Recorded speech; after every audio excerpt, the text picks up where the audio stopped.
Assalamualaikum warahmatullahi wabarakatuh. Salam dan bahagia. Saya Halid Kadir dari SMP Negeri 11 Satu Atap Pagoyaman. Pada kesempatan kali ini saya akan berbagi praktik baik pemanfaatan TIK dan akun belajar ID dalam pembelajaran berdiferensiasi. Di setiap kelas kita menemukan beragam karakter siswa. Ada yang cepat memahami konsep dan ada juga yang lebih senang belajar secara visual, dan ada pula yang membutuhkan waktu lebih lama untuk menyerap materi. Bagaimana kita sebagai pendidik dapat mengakomodir kebutuhan belajar yang beragam ini?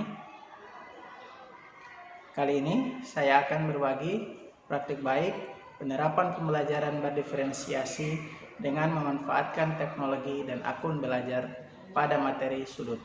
Pernahkah Bapak Ibu merasa kesulitan dalam menemukan cara yang tepat untuk mengajar dengan gaya belajar yang berbeda-beda? Saya pun pernah mengalaminya. Namun saya yakin bahwa pemanfaatan teknologi dan akun belajar ID dapat menjadi salah satu solusi untuk mengatasi tantangan ini. Dengan semangat baru, saya mengawali kelas dengan pembukaan, menanyakan kabar, menyampaikan materi sebelumnya sebagai persepsi, menyampaikan materi pembelajaran yang akan dipelajari, dan langkah-langkah dalam proses pembelajaran. Selanjutnya, saya melakukan asesmen diagnostik kognitif menggunakan Google Form yang terdiri dari 6 soal untuk melihat kemampuan awal siswa mengenai materi sudut. Setelah itu, hasilnya saya gunakan untuk membentuk kelompok secara heterogen. Para murid membentuk kelompok kecil dan mulai berdiskusi untuk menentukan langkah selanjutnya. Siswa dengan antusias memilih sumber belajar yang beragam yang sudah saya sematkan dalam Google Sites yang sesuai dengan minat dan kemampuan mereka. Suasana kelas menjadi sangat hidup. Ada yang sibuk mencari informasi melalui video pembelajaran, bahan ajar dan LKPD, serta media pembelajaran interaktif melalui Canva. Guru berkeliling kelas memberikan bimbingan dan motivasi kepada setiap kelompok, tak lupa pula mengamati bagaimana siswa bekerja sama dan mengatasi tantangan yang mereka hadapi. Saat presentasi, setiap kelompok dengan bangga menyampaikan hasil diskusi mereka. Materi pembelajaran tadi kami dapat pelajaran tentang ciri-ciri sudut. Sudut yaitu seperti titik sudut, kaki sudut, dan daerah sudut. Ada juga jenis-jenis sudut yaitu sudut lancip, tumpul, sudut siku, dan sudut lurus. Demikian, terima kasih. Berdasarkan hasil diskusi kelompok saya, yang kami dapatkan dalam diskusi tersebut adalah pengertian sudut. Pengertian sudut. Sudut terbentuk dari dua garis lurus yang bertemu pada satu titik. Oke, bagus. Tepuk tangan untuk kelompok 1.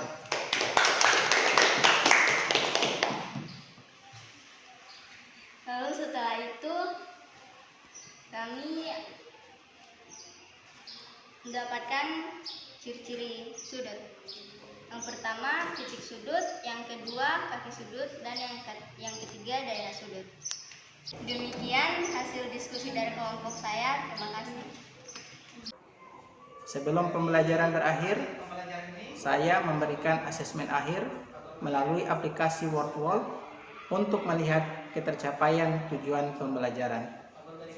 Di akhir pembelajaran, secara berkelompok, murid melakukan refleksi 4P, menyampaikan perasaan, peristiwa, pembelajaran, dan penerapan setelah pelaksanaan pembelajaran.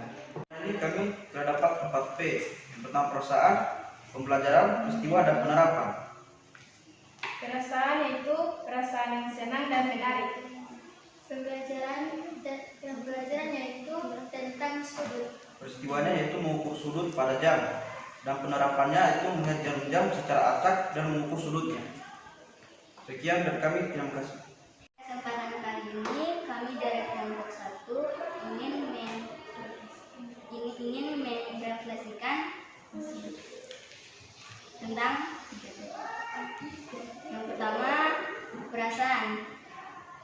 Perasaan saya saat mengikuti pelajaran ini, saya cukup senang dan sedikit ragu-ragu. Dan juga ada perasaan takut saat menjawab kuis yang dipaparkan. Yang kedua, penerapan. Saya bisa menerapkan pembelajaran kali ini di kehidupan sehari-hari dengan melalui jam. Yang ketiga, peristiwa. Kegiatan pembelajaran kali ini saya belajar tentang, yaitu ada 3. Yang pertama, pengertian sudut, yang kedua, jenis sudut, yang ketiga, ciri-ciri sudut. Sekian dari kelompok kami, terima kasih.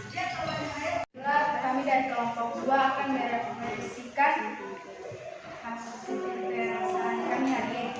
Perasaan saya ketika belajar hari ini senang karena saya bisa mengetahui pengertian sudut, jenis-jenis, dan ciri-ciri sudut. Penerapan biasanya termasuk dalam kehidupan sehari-hari, bisa melalui jam waktu. Sekian, terima kasih. Pembelajaran berdiferensiasi dengan memanfaatkan TIK telah membuka banyak kemungkinan bagi kita semua. Mari kita terus belajar dan berinovasi dalam memanfaatkan TIK dan akun belajar dalam pembelajaran. Demikian praktek baik saya. Semoga dapat menginspirasi dan motivasi kita sekalian. Assalamualaikum warahmatullahi wabarakatuh.